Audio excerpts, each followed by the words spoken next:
On behalf of St James Ethics Centre, the Wheeler Centre, the Melbourne Food and Wine Festival, The Age, the City of Melbourne and the ABC, all of whom have worked together to make this event possible, I'd like to welcome Philip Woolen.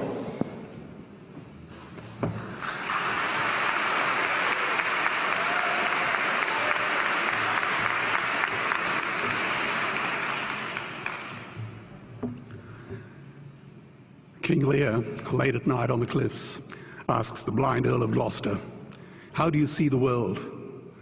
And the blind man Gloucester replies, "I see it feelingly.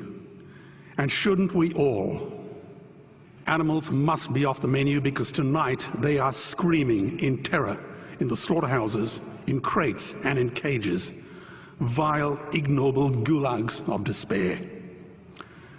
You see, I heard the screams of my dying father as his body was ravaged by the cancer that killed him.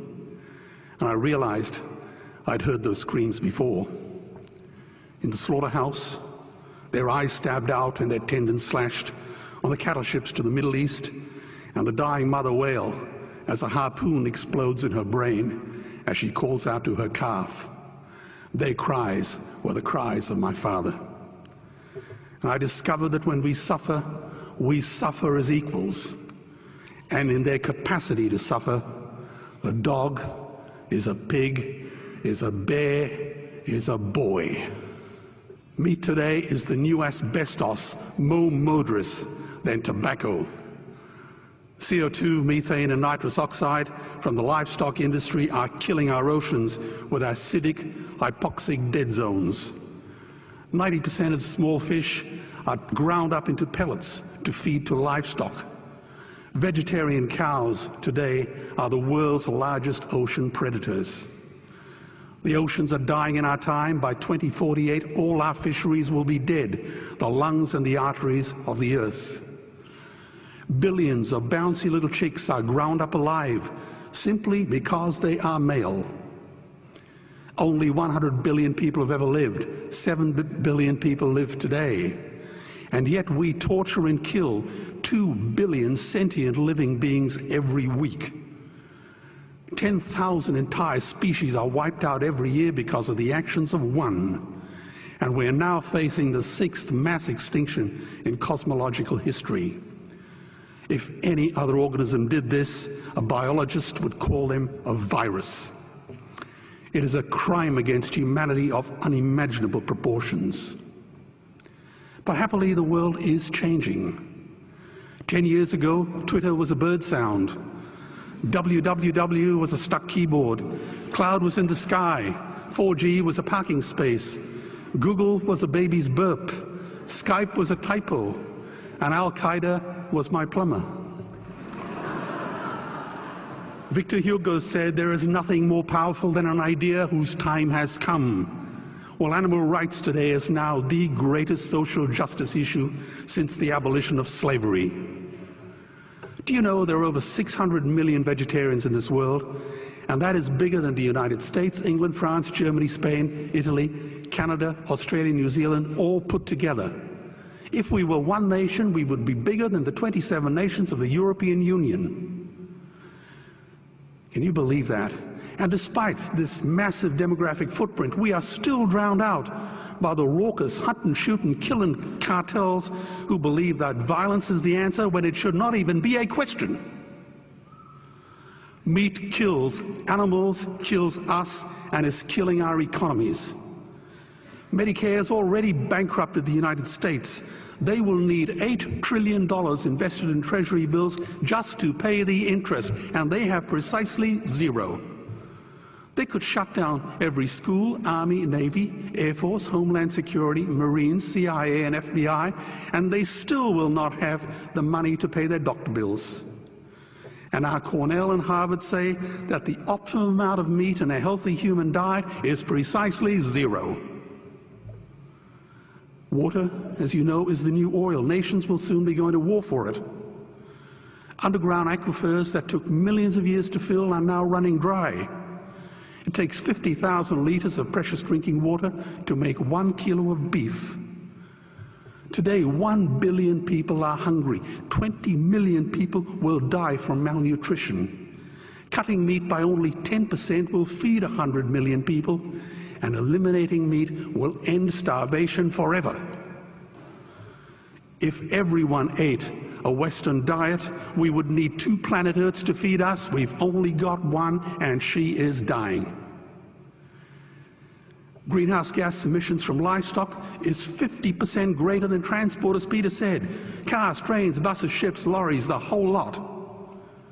And as I travel around the world, I see poor countries who sell their grain to the West while their own children starve in their arms.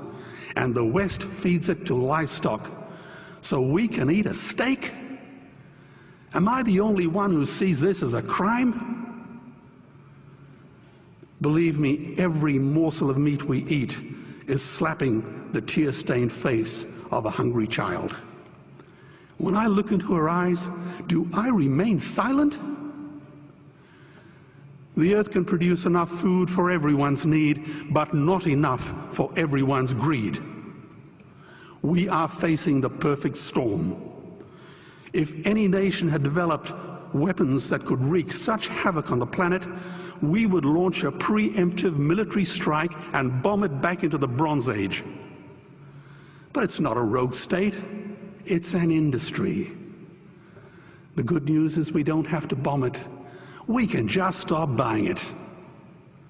Sir George Bush was wrong. The axis of evil does not run through Iraq, Iran, or North Korea. It runs through our dining tables.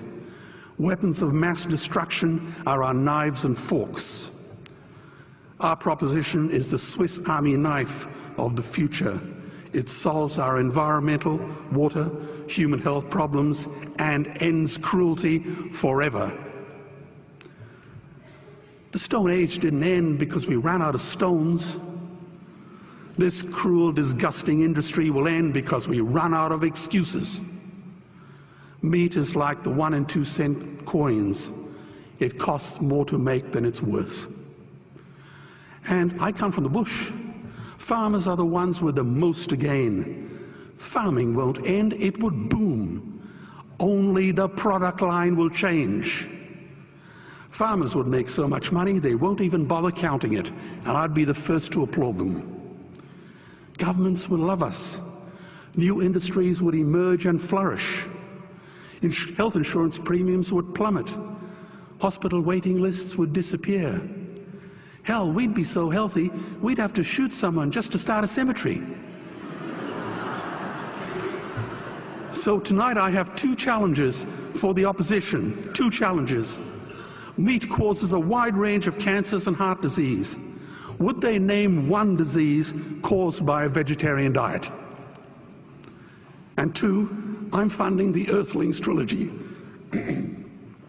If the opposition is so sure of their ground, I challenge them to send a copy of the Earthlings DVD to all their colleagues and all their customers. Go on, I dare you.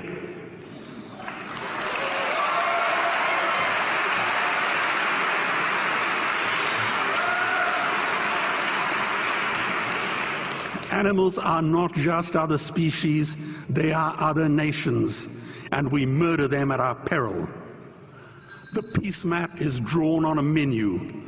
Peace is not just the absence of war, it is the presence of justice.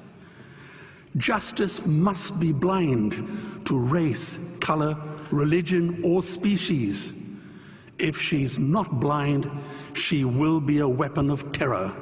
And tonight, there is unimaginable terror in those ghastly Guantanamos we call factory farms or slaughterhouses. Believe me, if slaughterhouses had glass walls, we wouldn't be having this debate tonight. You see, I believe another world is possible. And on a quiet night, I can hear her breathing. Let's get animals off the menu and out of these torture chambers. Please vote tonight for those who have no voice. Thank you.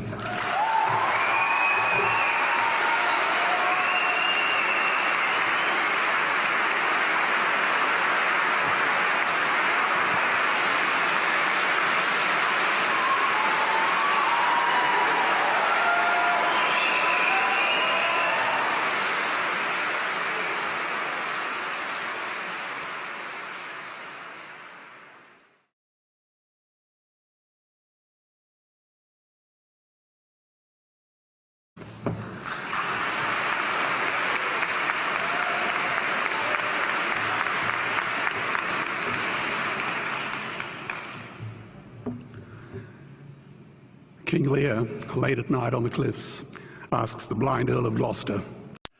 On behalf of St James Ethics Centre, the Wheeler Centre, the Melbourne Food and Wine Festival, The Age, the City of Melbourne and the ABC, all of whom have worked together to make this event possible, I'd like to welcome Philip Woolen.